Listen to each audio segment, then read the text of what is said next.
2 മാസം കഴിയുമ്പോ 50 രൂപയ്ക്ക് ഡീസൽ കിട്ടുമ്പോ 50 രൂപയ്ക്ക് പെട്രോൾ കിട്ടുമ്പോ ഞാൻ വെല്ലുവിളിക്കുന്നു തോമസ് ഐസക്കിനെ.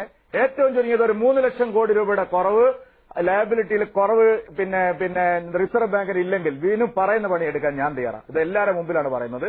ഏറ്റവും കള്ളപ്പണം നോട്ടായിട്ടല്ലെങ്കിൽ 3 ലക്ഷം കോടി രൂപയുടെ കുറവ് റിസർവ് ബാങ്കിന് ഉണ്ടാവും ലയബിലിറ്റിയിൽ. അത് ഉറപ്പാണ്.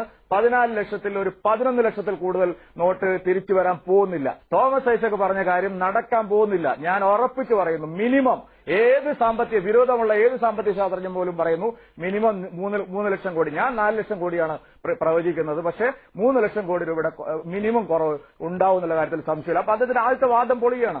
ഏതാണ്ട് 14 ലക്ഷം കോടി രൂപയുടെ കറൻസിയാണ് ഇപ്പോൾ പിൻവലിച്ചിരിക്കുന്നത്. ഉറപ്പായിട്ടും ഡിസംബർ 30 ആവുമ്പോഴേക്കും ഒരു 11 ലക്ഷം രൂപയെങ്കിലും എല്ലാ സാമ്പത്തിക വിദഗ്ധന്മാരും പറയുന്നത്, അതായത് ഞങ്ങളെ അങ്ങേയറ്റം എതിർക്കുന്ന സാമ്പത്തിക വിദഗ്ധന്മാരും പറയുന്നത് ഒരു 11 ലക്ഷം രൂപ മാക്സിമം പോയാൽ അത്രേ വരുള്ളൂ. ഒരു 3 ലക്ഷം കോടി മിനിമം കള്ളപ്പണം ഉണ്ടാവും. അക്കാര്യത്തിൽ ഒരു സംശയമില്ല. അത് നമ്മുടെ റിസർവ് ബാങ്കിന്റെ ലയബിലിറ്റി 3 ലക്ഷം കോടി കുറയ്ക്കും. അതുവഴി ധാരാളം നല്ല കാര്യങ്ങൾ രാജ്യത്ത് ഉണ്ടാകും.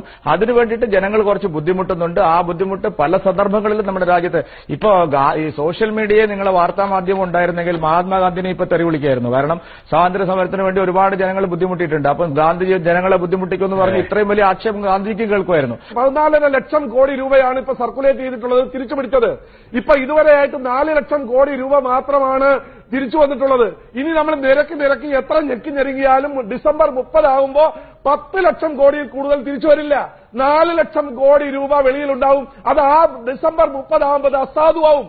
ആ പൈസ ഗവൺമെന്റിന്റെ കരുതൽ ധനമായി മാറും. റിസർവ് ബാങ്കിനോട് ധൈര്യമായി പറയാം 4 ലക്ഷം കോടിയുടെ നോട്ട് ഇങ്ങോട്ട് പ്രിന്റ് ചെയ്ത് തരാൻ. നമ്മുടെ ഫിസിക്കൽ ഡെഫിസിറ്റ് എന്ന് പറയുന്നത് 5.5 ലക്ഷം കോടിയാണ്. അതിൽ അത് കടമാണ്. അപ്പൊ ഈ കടത്തിൽ 4.5 ലക്ഷം കോടി രൂപയുടെ ഒരു ആശ്വാസം ഗവൺമെന്റിന് ഉണ്ടായാൽ, ബാധ്യത കുറഞ്ഞാൽ, വിഴിഞ്ഞം പദ്ധതി എന്ന് പറയുന്നത് 4000 കോടിയാണ്. അതുപോലെ 1 ലക്ഷം വിഴിഞ്ഞം പദ്ധതികൾ ഈ രാജ്യത്ത് നടപ്പിലാക്കാൻ ഈ ഗവൺമെന്റിന് കഴിയും.